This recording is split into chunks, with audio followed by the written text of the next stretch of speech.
Vietnam, Cambodge, Laos, 3 pays au cours d'un siècle de présence militaire française.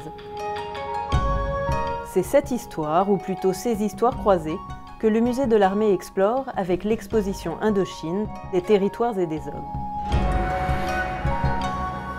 Cette exposition est exceptionnelle d'abord parce que c'est la première fois qu'on raconte l'histoire coloniale française dans sa globalité, du début jusqu'à la fin, en Indochine.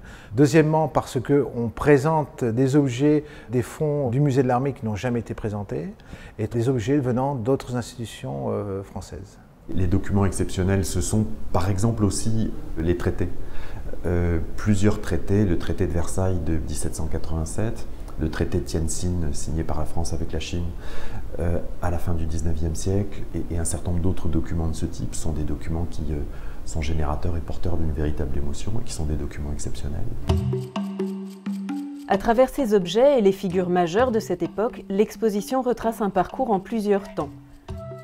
La constitution de l'Indochine française, sa conquête et sa pacification, puis la vie coloniale et les mouvements nationaux entre les deux guerres mondiales, et enfin, le déclin de l'Empire français en Extrême-Orient.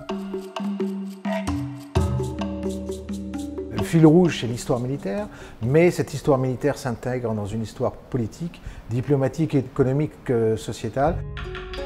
Au-delà des combats qui marquent les guerres d'Indochine, cette exposition s'intéresse à l'action coloniale, l'aménagement du territoire, le commerce, les échanges culturels. Nous explorons d'une manière scientifique et historique ce moment très particulier de l'histoire du monde, de l'histoire de la France, mais également de tous les pays qui ont été associés et d'autres pays colonisateurs, colonisation, décolonisation. Indochine, des territoires et des hommes s'inscrit dans l'année du Vietnam en France. Plus de 300 pièces sont présentées dans cette exposition inédite, destinée à un large public.